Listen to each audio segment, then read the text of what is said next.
So, ngayon 37 weeks na po ako. And, nire-ready ko na yung mga gamit ni baby. By the way, baby girl nga pala yung baby ko. So, unahin muna natin dito sa mga baro-baruan.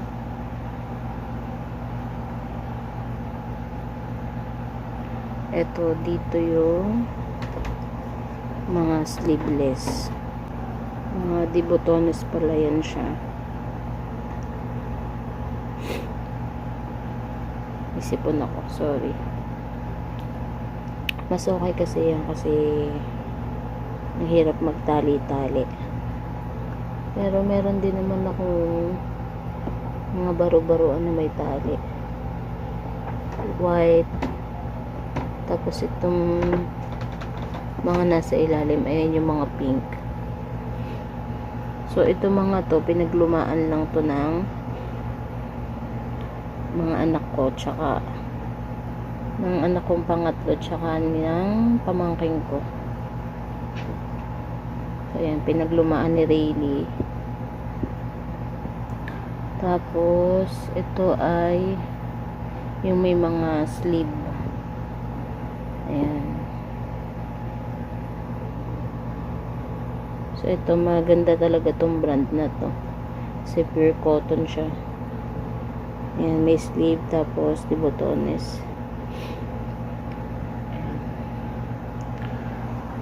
Tapos ito naman yung mga pajama. Ayan. Bigay lang yun sa akin. Tapos ito, medyo makapal. Ito, pinaglumaan to ng anak ko. Tsaka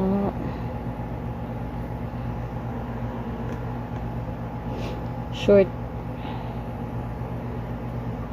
puro white. Maganda kasi pag white, nakita mo yung mga insektong gumagapang-gapang, tsaka yung mga dumi. Tapos ito yung mga dating nabili ko sa Okay, pinaglumaan pa to ng anak ko. Ayan, cute niya, diba? Hindi mo na kailangan ng boot, ng medyas or booties. Tapos ito, pinaglumaan ng pamangking ko, yung mga yan. Ganyan siya, cute niya, diba?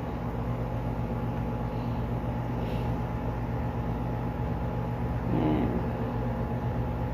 May ganyan din siya. Tapos ito, sobrang cute nito. Jogger siya.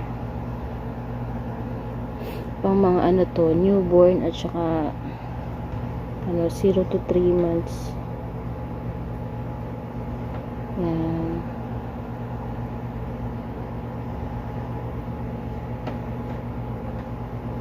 Ito, malaki na to.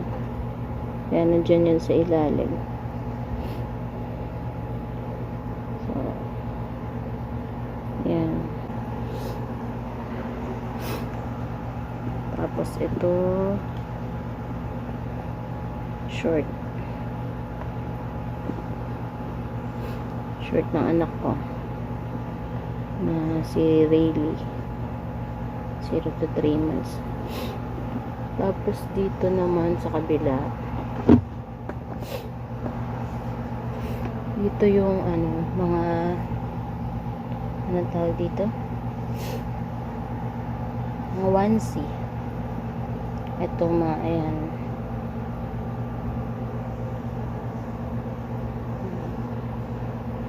cute niya, diba?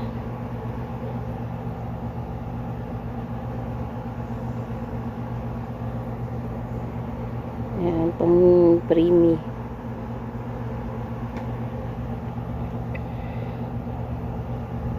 Ayan, mga white lang.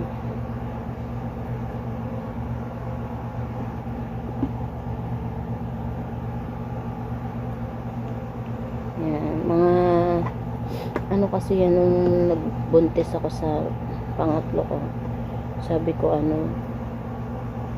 mga bibilihin ko mga damit, siya, tawag dito, Ayan, nakita niyo, mga pambahay lang naman yan. Tapos ito yung mga ano pala to, yung may mga sleeve. Ito may mga sleeve din, pink. Ayan, may butas pa siya kasi ayan, pambahay lang naman yan. Tsaka malaki, mabilis naman lumaki yung mga baby.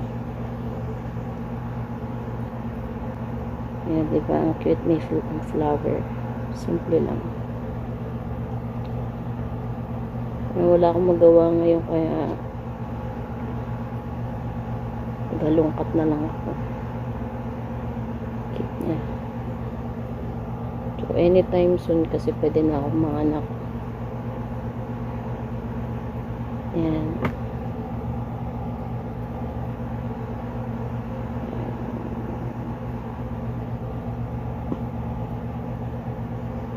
Sabi ko pala nung nanganak ako dati, unisex yung mga bibilihin ko kasi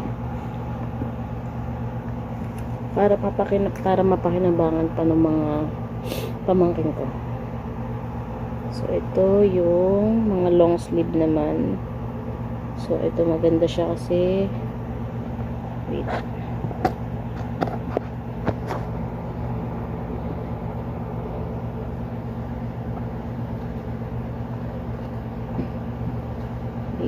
May ganito siya para sa kamay. Hindi mo na kailangan mag mittens. Babaliktad mo lang siyang ganyan. Yan. Tapos ito mga long sleeve naman to, pero white na siya, mga plain white. So ito mga cute ang mga 3 to 6 months na to. Yan, mga partner. Tapos ito mga sleeveless na yan, mga sando na onesie. Yan, pinag-iwalay, mamaya ayusin ko ulit. Tapos dito tayo sa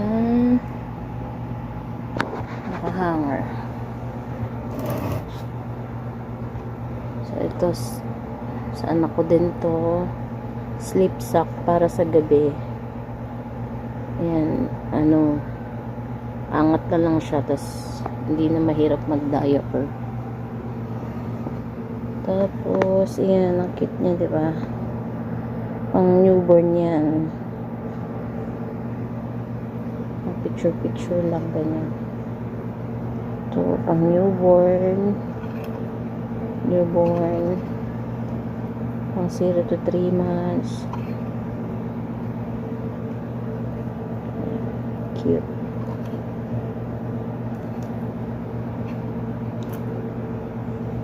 Ayan, ito lang yung binili ko sa onesie. Oo, parang wala pang 100 yan sa online.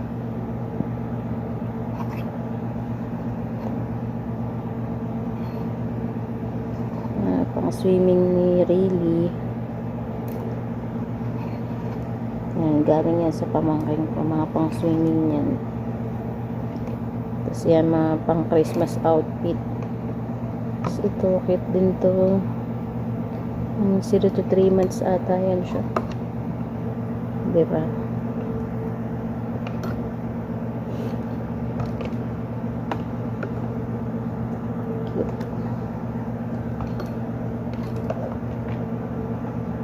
Ayan, lahat ng anak ko lalaki, 3 lalaki anak ko, ngayon na ako magkakaroon ng baby girl. Tapos ito sa dress niya, ito lang yung binili ko kasi pang monthly milestone, pang niya yan, monthly pictorial niya yan, hanggang 12 months na. So yan lang, ito lang yung gagamitin ko, diba? Kung ano lang, dun tayo sa mas makakatipid.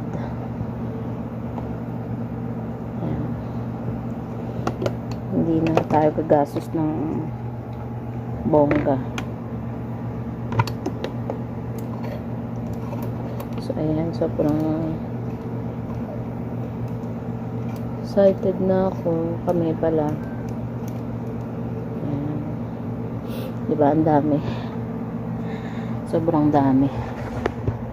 Ayan. Sobrang dami. Tapos, itong unan,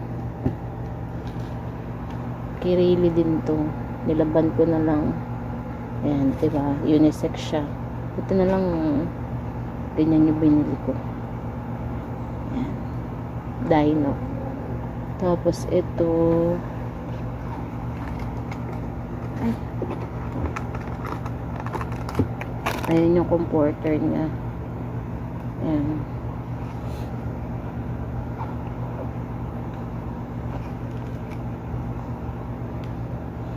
Tapos ito yung cover to nung ano, nung duyan.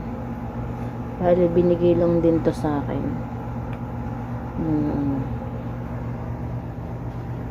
Relative. Ayan. Tapos ito yung mga mittens. Ayan, mittens. Pinagsama-sama ko na yan kasi pinanya ko na kasi para hindi magulo. Pag mag-aano na lang ako, maggagayak ako ng damit, hindi ako mahirapan. Ayan, kulay pink. Tapos yung bibuhok, pilik mo to. Ito yung sombrero, plain white lang yan siya. Ito may pink dito. Tapos ito, yan, tinahi pa yan ng ano, ni Tita Charo, tita ng ano, asawa ko. Tapos ito kay Rayleigh pa to eh, bucket hat. Tapos mga medyas na pang girl. Ayan. Hindi na ako bumili ng mga ano.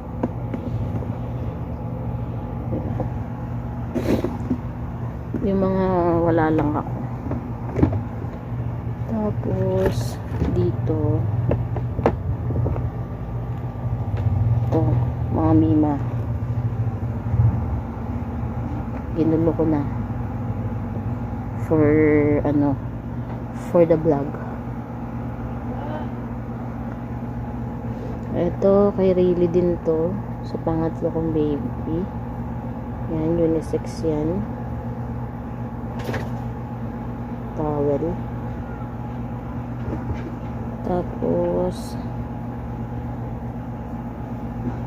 ito towel.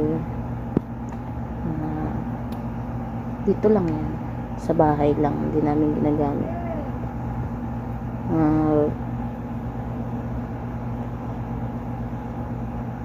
Kay Rayleigh yan. Ito lang yung binili ko kasi wala ako nito. Yan, yung Franela, di ba? Ang cute, rainbow. Yan lang. Tapos ito, may luma yung kapatid ko. Kaso sobrang luma na kasi niya, kaya nakakaano naman. sobrang ano, paig na siya, paig. Anong tawag dun? Basta lumang luma na, gamit na. Kaya bumili talaga ako niyan. Mura lang naman to, parang 90, 87, mga ganun. Basta wala pang 100. Yan, mga wash cloth, birth clothes. Mga pinagdumaan din niya. Ayan, tapos lampin, isa. Diba, luma. Ano na siya? Dalawa. Yan, 3 piraso lang ang lampin ko. Maharli ka din kasi pag ano, tatanong ako sa mga kaibigan ko kung meron silang mga pinaglumaang lampin. So, mahal kung bibili pa ako.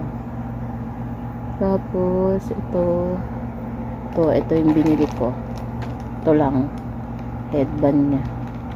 50 pesos lang to sa Shopee. Ano na siya, 4. Ang cute niya, diba? Tapos, ito, bigay ng best friend ko. Yan, diba? Chinese. Yan, binili niya sa China. Clip.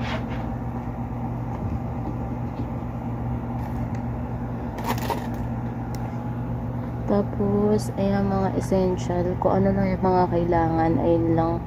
Binili ko, hindi na sobra, tsaka yung, kung ano yung mura. Ito. Alcohol, 70%. Tapos, itong baby bath. Mura lang to, 120 lang. Na Moose Gear. Yan. Cotton buds. Na Moose Gear na wipes. Isa lang binili ko kasi di naman pag-aalis lang naman yan kailangan sa ospital lang naman yan kailangan. Pag sa bahay ang gagamitin na ay itong cotton balls. Tapos ito kailangan to pag nanganak, maternity pad. Yan. Sanitex.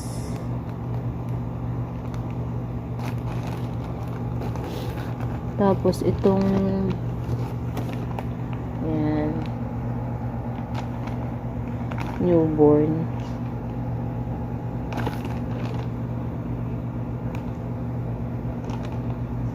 Yan, mura lang din to, mami.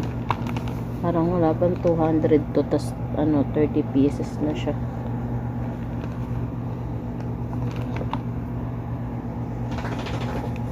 Maganda tong diaper na to kasi yung parang ganto niya dito sa may pusod. Siya, parang may pa-curve siyang pag ganun. Para hindi na yung pusod ni baby.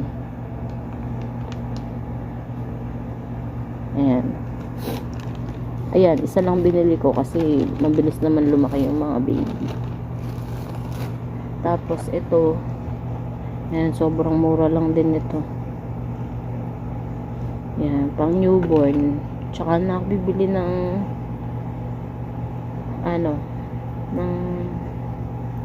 pag may budget na. Yan, tsaka hindi ko pala yan sabay-sabay binili. Sa isa lang kasi syempre maraming pangailangan pang mga inuuna. Tsaka ito, newborn na nipple. Kasi may nipple naman to nakasama, kaso malulunod dyan si baby. Ayan na lang binili ko. Yan, mura lang yan. As in, kung saan yung mas mura doon, ayun yung mga binili ko. Mura na, okay naman. Mga nagtingin-tingin na ako ng mga reviews sa rates. Nagtingin-tingin ako ng mga reviews. So, ayan lang for today's video. Ayan. Iba pala pag babae yung anak mo kasi yung pasulpos pa yung sakit niya, pasulpot-sulpot. Hindi siya isang biglang masakit, hindi katulad ng kapag sa lalaki. Parang isang matinding sakit lang ganun, tapos manganganak ka na. Pero pag babae, sasakit yung puson ko, balakang, tapos biglang mawawala. Parang mga 1 linggo na akong ganito. Sasakit yung puson, yung balakang, sakit yung singit. Pero wala naman discharge. Malay yun lang. Tinatamad pa ako mag-impake ng gamit, pero ayusin ko na din yun kasi anytime manganak na ako. So, yun lang po.